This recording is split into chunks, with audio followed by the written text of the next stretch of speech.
अलीगढ़ से प्रमोद भी हमारे साथ जुड़ गए हैं। प्रमोद का रुख कर लेते हैं। प्रमोद, क्या कुछ ताजा अपडेट है आपके पास?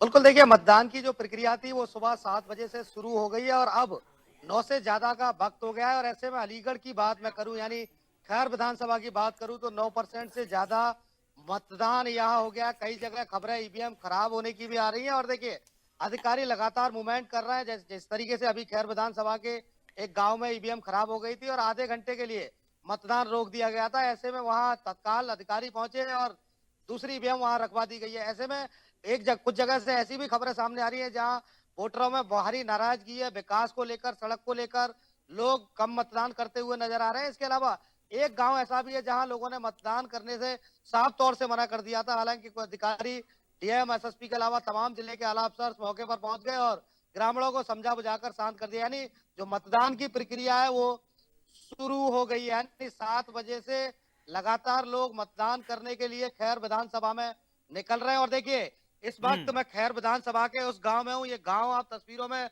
देख रहे होंगे कि पुलिस फोर्स के जवान या चप्पे चप्पे पर तैनात नजर आ रहे होंगे। यह गांव वो है, यहाँ से अब तक अनूप प्रधान विधायक थे और प्रेजेंट में वो हाथरस से सांसद हो गए। ऐसे में कुछ ही देर बाद अनूप प्रधान जो यहाँ मतदान करने के लिए आएंगे। और देखिए, सुरक्षा की बात करूं तो सुरक्षा की दृष्टि से आप तस्वीरें इंडिया न्यूज पर दर्शक देख रहे होंगे। भारी तादाद में पुलिस फोर्स तैनात कर दिया गया है। इसके अलावा सिविल सादा कपड़े में भी पुलिस के जवान इधर उधर मूवमेंट करते हुए नजर आ रहे हैं। ड्रोन कैमरे से निगरानी की जा रही है और इसके अलावा जो सीसीटीवी कैमरे भी लगाए गए हैं। यानी इस कैंपस के अंदर कोई भी व्यक्ति मोबाइल लेकर अंदर प्रवेश नहीं कर सकता। इसके अलावा कोई भी व्यक्ति कैमरा लेकर प्रवेश नहीं कर सकता।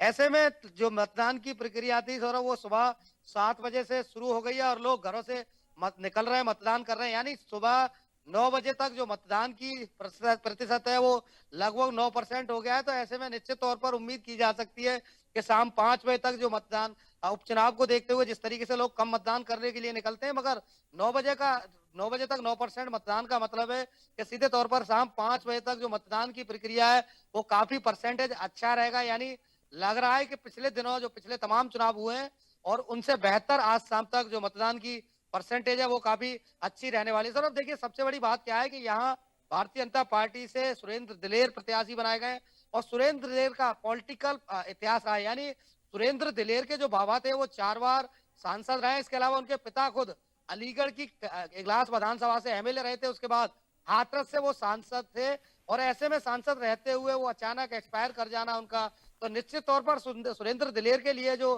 खैर विधानसभा की जो जनता है, जनाधार है, उसका सिंपैथी जुड़ी हुई है। इसके अलावा देखिए, समाजवादी पार्टी से चारू कैन को प्रत्याशी बनाया गया था। वो पिछले वर्ष यानी पिछली बार 2022 में वो बहुजन समाज पार्टी से चुनाव लड़ी थी और लगातार वो धरातल पर मेहनत करती हुई नजर आ रही है। तो ऐसे में माना जा सकता है कि यहाँ समाजवादी पार्टी और भारतीय जनता पार्टी की आमने सामने टक्कर रहेगी। क्योंकि यहाँ का जो, देखिए, सबसे बड़ी बात यह है कि 39 साल के इतिहास में पहले। चलिए प्रमोद, आप बने रहिए हमारे साथ।